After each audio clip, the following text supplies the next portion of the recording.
성경 말씀 마태복음 13장 18절에서 30절입니다. 그런즉 씨 뿌리는 비유를 들으라.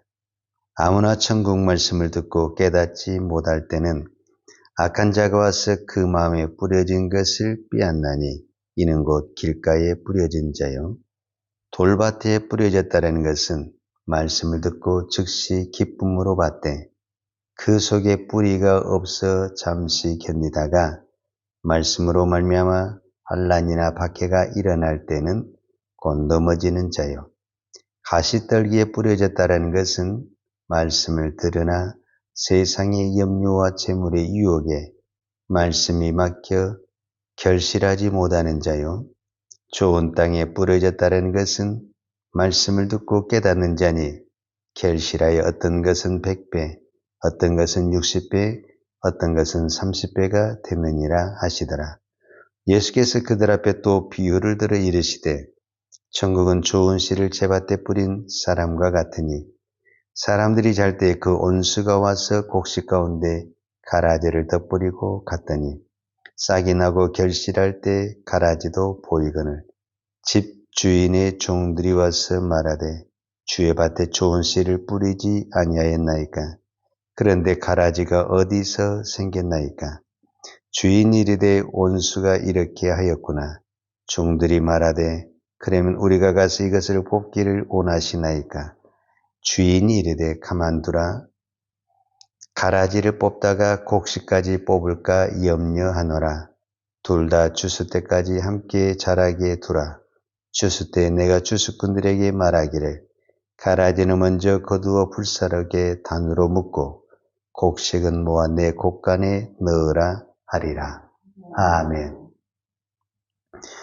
어제 씨 뿌리는 비유에 대해서 오늘 예수님께서 그 비유에 대한 설명, 오늘 우리로 말하자면 해석을 하고 있다라고 볼 수 있습니다.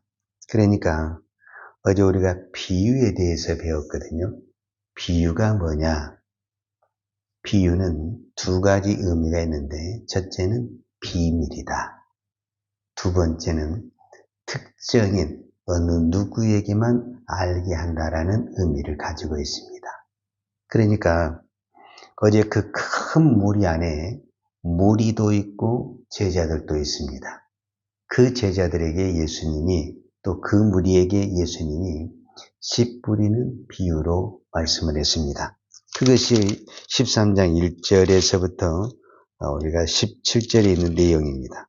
그런데 이 비유를 듣고 제자들이 이 비유에 대한 내용을 모릅니다. 제자들이 모른다라는 것은 누구도 모르냐면 무리도 모른다라는 거예요. 그러니까 천국에 대한 이야기를 비밀로 이야기를 해가지고 비유를 들어서 이야기를 했는데 이거를 모른다라는 겁니다.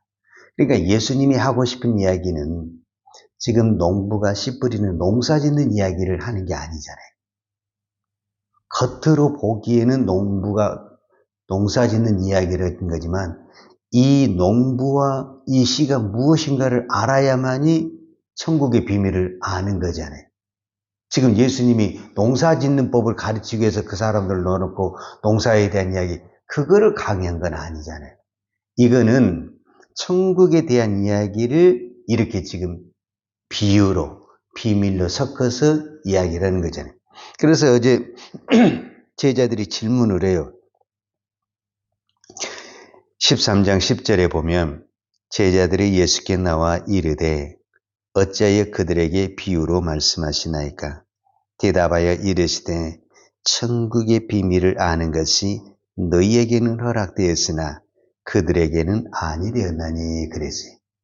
그러니까 이 비유를 다 들은 제자들이 비유로 이야기하니까 이게 무슨 말인지 무슨 뜻인지 모른다라는 거예요.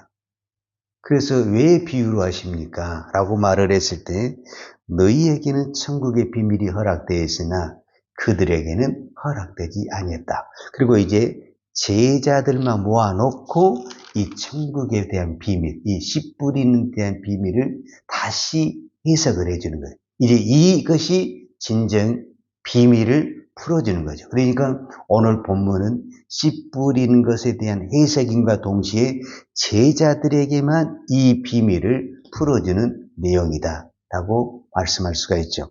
자, 그러면 이제 우리는 여기서 무엇을 한 가지 알아야 되냐면 18절에 그런즉 씨 뿌리는 비유를 들으라 그랬어요. 그리고 19절에 아무나 천국 말씀을 듣고 깨닫지 못할 때는 악한 자가 와서 그 마음에 뿌려진 것을 빼앗나니 이는 곧 길가에 뿌려진 것이요 그랬어요. 그래서 여기서 첫 번째로 우리가 알아야 될 것은 이 씨가 무엇이냐, 이 씨가.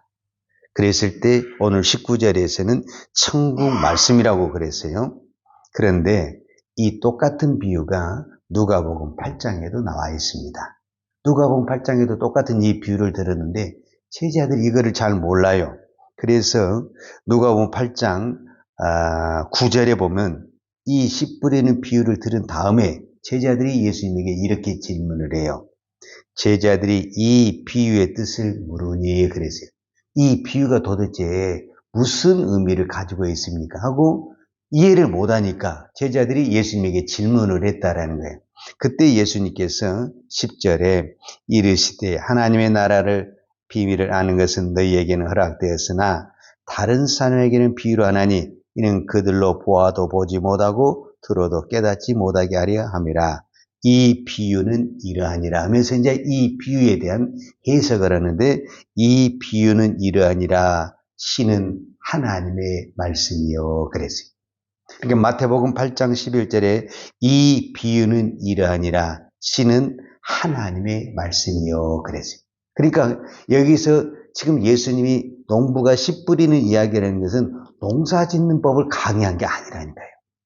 천국에 대한 것을 농사 짓는 것에 대한 비유를 해서 비밀로 이야기를 했는데 사람들은 농사 짓는 것으로만 알아들었지 이 천국에 대한 이야기를 몰랐다라는 거예요. 그래서 제자들이 이제 따로 물어보는 거예요. 예수님에게. 이 비밀이 무엇입니까? 즉, 이 비유가 무엇을 의미하는 겁니까? 분명히 비유를 하는데 이 비유가 무엇인 것인지 모르겠다라는 거예요. 그때 예수님이 그 제자, 왜? 너희에게는 천국의 비밀이 허락되었으나 그들에게는 허락되지 않기 때문에 허락된 그 사람들에게만 어떻게 했다라는 거예요? 이 비밀을, 이 비유를 자세하게 설명하고 해석해 줬는데 그 첫 번째가 뭐냐? 씨는 하나님의 말씀이다. 그 말입니다. 그러면 이 씨를 뿌리는 사람을 우리는 대체적으로 누구라고 표현을 하냐면은 농부라고 이야기합니다. 농부. 그러면은 예수님이 지금 농부가 씨를 뿌린 이야기를 그 이야기를 하려고 이야기를 하는 것이냐? 그게 아니죠. 그러면 이 농부가 누구냐? 아버지입니다. 아버지. 우리가 말하는 하나님 아버지입니다. 자, 그러면 이 농부가 씨를 뿌리는데 그 씨가 이제 4개의 밭에 떨어졌다. 이렇게 표현이 됐거든요. 하나는 오늘 성경의 표현대로 길가가 있고, 그 다음에 가시밭이 있고, 돌밭이 있고, 좋은 땅이 있습니다. 그래서 우리는 일반적인 해석은 오늘 우리가 4개의 밭이 있다. 4사람의 종류가 있다. 길가밭에 있는 사람이 있고 돌밭이 있는 사람이 있고 가시밭이 있는 사람이 있고 좋은 땅이 있다. 4사람이 있고 4밭이 있다. 우리가 일반적으로 이렇게 해석을 합니다. 그러나 또 한 가지는 내 안에 이 4가지 밭이 다 있다. 이렇게 우리가 해석을 할 수가 있습니다. 그것은 뭐냐면은 처음부터 좋은 땅은 없다라는 겁니다. 저도 농사를 지은 농사꾼의 아들인데 모든 땅이 다 좋지는 않습니다. 그 땅에는 반드시 돌이 있고 잡초도 있고 또 나무가 있어서 또 그늘지 부분도 이 4가지 밭의 형상이 저는 다 있다고 봅니다. 그런데 문제는 이 땅을 좋은 땅으로 누가 만드느냐입니다. 누가? 자, 그러면은 이 밭이 뭐냐라고 말을 했을 때 이 밭은 마음이다. 이렇게 아예 성경이 해석을 했어요. 오늘 본문에 보면 19절에 아무나 천국 말씀을 듣고 깨닫지 못할 때는 악한 자가 와서 그 마음에 뿌려진 것을 빼앗나니 그랬잖아요. 그러니까 그 마음에 뭐가 뿌려졌다는 거예요? 씨, 즉 이 씨는 천국 말씀이고 오늘 19절은 천국 말씀이고 누가복음 8장에서는 씨는 하나님의 말씀이라고 그랬거든요. 그러니까 하나님의 말씀이 어디에 떨어졌다는 거예요? 마음에 떨어졌는데 이 마음이 무엇이다? 밭이라는 거예요. 밭. 근데 이 밭이 정확하니 이게 네 가지 밭으로 나온 것도 있지만 여러분 우리 마음 안에 네 가지 마음이 다 있다니까요. 우리도 똑같이 어느 날 성경을 보고 기도를 하는데 돌 같은 마음에 탁 굳어져 가지고요. 안 들리고 안 될 때가 있어요. 근데 또 어느 날에는 하나님이 그렇게 은혜를 부어주셔 가지고 그렇게 좋은 밭이 돼 가지고 하나님의 은혜가 막 넘치고 그 말씀이 그냥 나에게 아주 풍성해지고 막 감격과 기쁨이 넘칠 때가 있다라는 거예요. 그런데 여기서 가장 중요한 것은 이 밭을, 이 돌밭과 같은 이 밭을, 가시밭과 같은 이 밭을 누가 좋은 땅으로 만드느냐? 이게 이제 중요하거든요. 이 밭은 밭이 좋은 땅이 되지는 않습니다. 즉, 밭 스스로가 좋은 땅으로 만들지는 못한다는 거예요. 이 밭을 갈아엎고 이 밭의 돌멩이를 드러내게 하는 것은 누가 하느냐? 농부가 한다는 거예요. 농부가. 여러분 농사를 지은 사람이 그 씨를 뿌리기 전에 좋은 밭을 만들기 위해서 얼마나 수고를 하는지 모릅니다.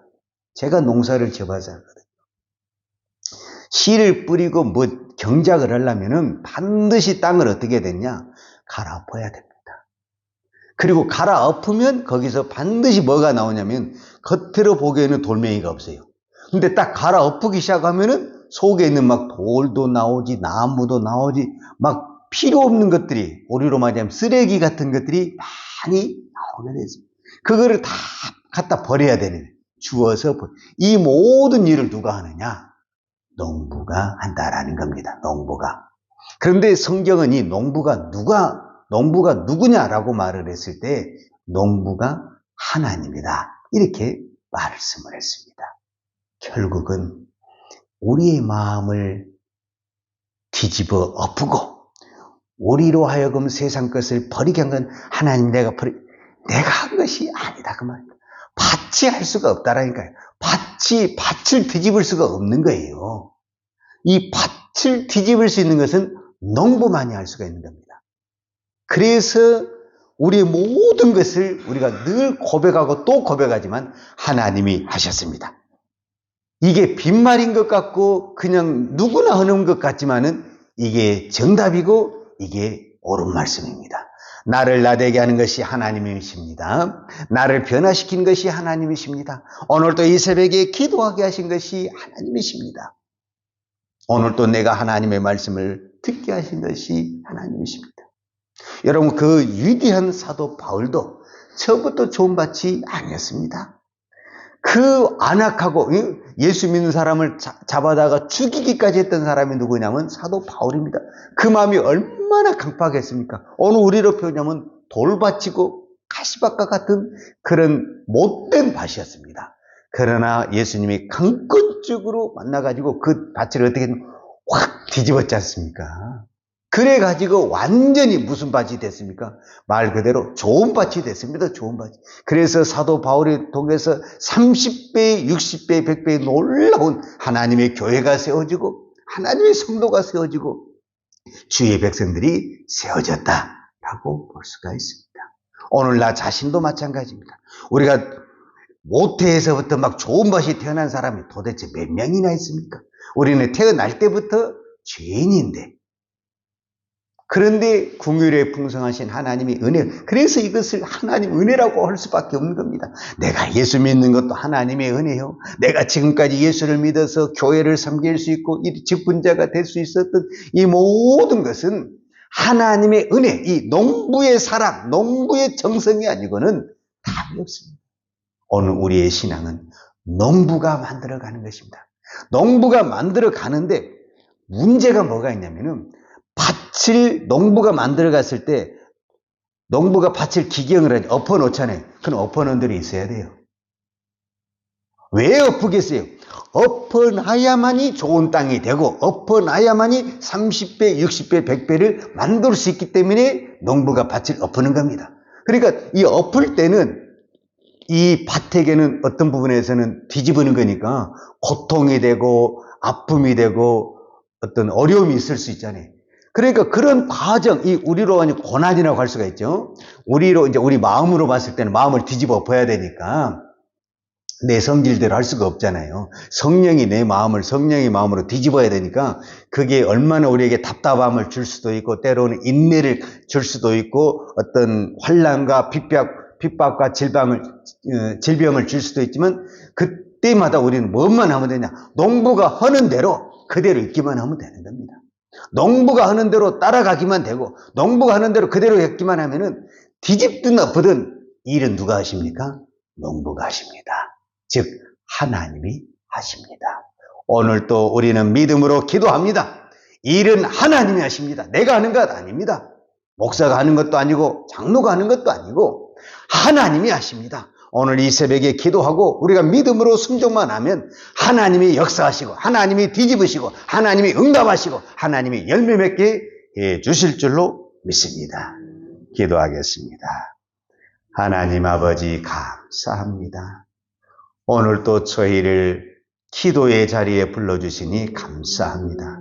오늘 또 우리의 생각을 우리의 마음을 주의 성령께서 붙들어 주시니 감사합니다. 오늘 또 우리의 발걸음을 주님이 주장하시니 감사합니다. 내가 내 마음대로 했다면 우리는 이 자리에 올 사람이 아닌데 성령께서 우리를 꽉 붙들어 주시고 우리를 인도해 주셔서 주의 안에 거하게 하시고 말씀 안에 거하게 하시고 주의 성령의 인도를 따라갈 수 있는 믿음, 이 은혜의 복을 허락해 주시니 감사합니다. 오늘 또 우리에게 무슨 일이 일어날지라도 성령께서 가장 좋은 밭을 만들기 위해서 30배, 60배, 100배의 결실을 만들기 위해서 우리를 끌고 가시고 인도 가신 줄로 믿습니다. 우리는 어떤 고난과 아픔과 질병이 있을지라도 그 길을 아멘으로 순종으로 따라갈 때 하나님의 놀라운 기적과 역사가 나타날 줄로 믿습니다. 하나님, 우리의 믿음을 붙들어 주옵소서. 우리가 좌로나 우로나 내 생각으로 가지 않게 하시고 우리 입술로 어리석게 원망하거나 불평하지 않게 하시고 오직 감사, 범사의 감사로 승리하게 하여 주옵소서. 오늘도 하나님 앞에 귀한 예물 드립니다. 드리는 손길을 축복해 주시고 오늘도 우리가 하나님 앞에 드릴 수 있는 것 감사합니다. 하나님이 우리에게 드릴 수 있도록 먼저 다 풍족하게 지어주신 것 감사합니다. 하나님, 우리의 드린 것을 받으시고 더 큰 풍성한 은혜를 베풀어 주옵소서. 예수님의 이름으로 기도하였습니다. 아멘. 여호와는 내게 복을 주시고 너를 지키시기를 원하며 여호와는 그 얼굴을 내게 비추사 은혜 베푸시기를 원하며 여호와는 그 얼굴을 내게로 향하여 드사 평강 주시기를 원하노라. 이제는 우리의 구주가 되신 예수 그리스도의 은혜와 아버지의 그 크신 사랑과 성령님의 풍성한 은혜가 오늘도 오직 믿음으로 오직 감사로 주의 성령의 말씀에 순종하기를 원하는 사랑하는 주의 종들 머리머리 이해와 이 나라의 민족과 한국 교회 위에 온 열방에 이 복음을 증거하는 선교사님들과 사랑하는 주의 자녀들 머리머리 이해 이제로부터 영원토록 함께 있을지어다. 아멘.